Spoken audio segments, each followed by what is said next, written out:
Last chapter में हमने देखा था यूजिन शावर लेते समय कुछ अश्लील हरकतें कर रहा होता है व्योम को सोचते सोचते। उसके बाद रियलाइज होता है कि उसने क्या किया और वो बहुत शर्मिंदा हो रहा होता है अपने कृत्य पर। इस चैप्टर की शुरुआत में हमें दिखाया जाता है व्योम बैठे बैठे सोच रहा होता है, मैं रात को ठीक से सो नहीं पाया और जब मैं उठा तो ऑलरेडी 5 बज चुके थे। कोई बात नहीं, अभी के लिए ठीक है, पर जब मेरा सेमेस्टर स्टार्ट हो जाएगा तो मुझे दिन में उठना पड़ा करेगा मेरी क्लासेस के लिए। इससे मुझे याद आया मेरा ब्रेक ऑलमोस्ट खत्म होने वाला है जो मैंने स्टडी से लिया था।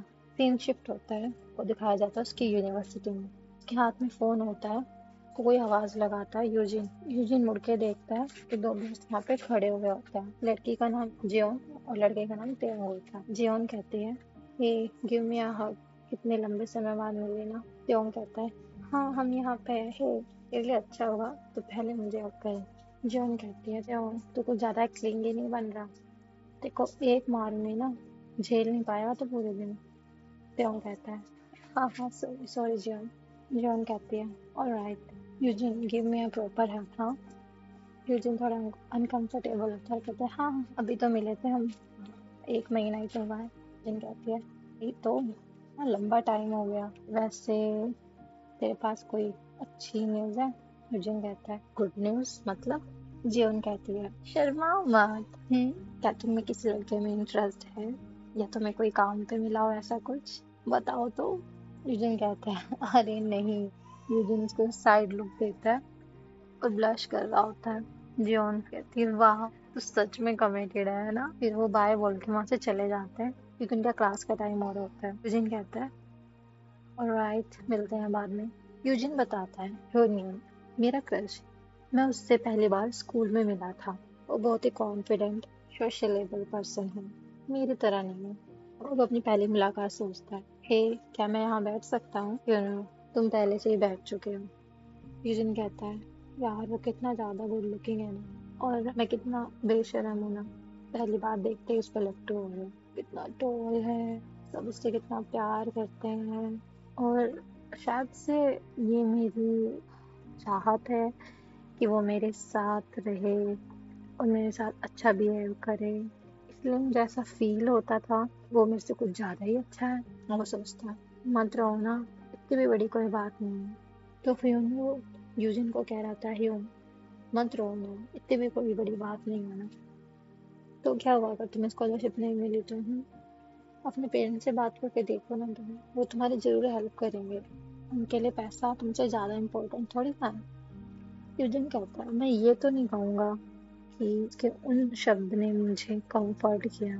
आफ्टर दोनों अलग अलग बैकग्राउंड से आते हैं ना। यूजिन सोचता है कि तुम नहीं समझोगे, मेरी फैमिली अफोर्ड नहीं कर सकती। यूजिन कहता है, पर मैं खुश था, एटलीस्ट उसने मेरे कंधे पर अपना हाथ रख रखा था और मैं उसकी बाहों में था। और मैंने तब सोचा था कि मुझे अब थोड़ा सा बड़ा ब्रेक लेना चाहिए अपनी स्टडीज से। फिर मैं थोड़े पैसे कमाऊंगा और उसके बाद अपनी स्टडी कंप्लीट करूंगा। और मुझे पता था कि हम दोनों कभी भी एक साथ नहीं हो सकते, इसलिए मैंने कभी इसके बारे में सोचा तक नहीं। पर जून ने लास्ट टाइम जब वो क्लब गई थी तो ह्यूनवू को एक लड़के के साथ देखा था हैंग आउट करते हुए। वो ये सब सोच ही रहा होता तब उसको ना एक आवाज आती है, यूजिन तुम वापस आ गए। ये ह्यूनवू होता है। यूजिन सोचता है, मैं क्यों अपनी आशा बढ़ा रहा हूँ, मैं क्यों इतने एक्सपेक्टेशंस रख रहा हूँ, वो आदमी में इंटरेस्ट भी है तो भी मेरा क्या। यूजिन कहता है, अरे हाँ कैसा चल रहा है? ह्यूनवू पूछता है यूजिन से। यूजिन कहता है, हाँ ठीक ही हूँ, तुम कुछ अलग लग रहे हो और तुम्हारी आवाज भी। ह्यूनवू कहता है, हाँ हाँ, ये किस तरह का आंसर था? हाँ, किस तरह का जवाब था? तुम बताओ, तुम कैसे थे इतने दिन? यूजिन सोच रहा होता है, और जिस तरीके से तुमने अपने मुंह पे हाथ रख रखा और तुम हंस रहे हो, ओ गॉड मैंने बहुत मिस किया ये सब। फिर वो कहता है, ह्यूनवू क्या तुम किसी को डेट के लिए अप्रोच कर रहे हो? और फिर हमें प्रेजेंट का सीन दिखाया जाता है। यूजिन प्रेजेंट में वापस आता है, मतलब वो अपने ख्यालों से बाहर आता है। और गैस व्हाट, उसके सामने ब्योम खड़ा हुआ था और उसको कह रहा होता है कि आपके इतने डॉलर्स हो गए। और ब्योम उसे ही देख रहा होता है, उसके सेम एक्सप्रेशन होते हैं बाहर की तरह, एक्सप्रेशन लेस उसका फेस होता है और उसकी आंख बिल्कुल मेंढक जैसी होती है गाइस। और वो यूजिन को देख रहा होता है। यूजिन स्माइल कर रहा होता है। व्योम कहता है, तुम्हारे थोपड़े पे स्माइल कैसी, मतलब हंस क्यों रहे हो तुम? हाँ। यूजिन कहता है, ओह मुझे माफ करना। जॉन कहता है, कुछ अच्छा हुआ है क्या आज तुम्हारे साथ? और वो अपना वॉलेट अपनी जेब में डाल रहा होता है। जॉन कहता है, क्या तुम्हें कोई नई गर्लफ्रेंड मिल गई या कुछ? और यूजिन थोड़ा ब्लश करते हुए कहता है, वो आज मैंने अपने यश को बता दिया कि मैं उसके बारे में कैसा फील करता हूँ ना। और सच बताऊँ तो वो इतना बुरा भी नहीं था। अब मैं इंतजार कर रहा हूँ उसके जवाब का कि वो क्या कहता है। Maybe there is a hope, शायद कुछ हो सकता है हमारा, है ना। तो मुझे ना यहाँ पे यूजिन की कोई गलती नहीं लगती। ये प्यार में अंधा तो है, नो डाउट, बट अगर मैं भी होती तो अगर मुझे कोई 0.01% चांस भी दिखता ना तो मैं उसे ग्रैब कर लेती। बट एनीवे, आते हैं अपनी स्टोरी पे। यूजिन सोचता मन मन में, हे भगवान, मतलब मैं क्यों अपनी राम कथा सुनाने लगा? मैं सिर्फ मेरे से पूछा था, छोटी सी बात कही थी। व्योम कहता है, ओह अच्छा ऐसा क्या? व्योम सोच ही रहा होता है, इतने में पीछे से उसे कोई पोक करता है और कहता है, हे बहुत बातचीत हो गई, तुझे दिखाई नहीं देता मैं इंतजार कर रहा हूँ? यूजिन कहता है, ओह मैंने देखा नहीं आपको ना, 1 मिनट देना मुझे। आदमी कहता है, मैं तेरे से बात नहीं करता। मैंने कहा अपना पछवाड़ा हटा यहाँ से। तुझे सुनाई देता है या नहीं? तुझे लगता है तूने खरीद लिया है क्या ये जगह? ये तो किसी अमीर बाप की औलाद है। तू अपनी तमीज अपने घर छोड़ के आया है क्या? हाँ। अब व्योम ये सुन रहा होता है और इसका माथा ठनक। व्योम कुछ नहीं कह रहा, पर उसकी लिमिट क्रॉस हो चुकी है कहने की। व्योम कहता है, क्या तुम स्मोक करते हो? यूजिन को कहता है। यूजिन कहता है, हाँ क्या मैं? नहीं नहीं नहीं नहीं नहीं।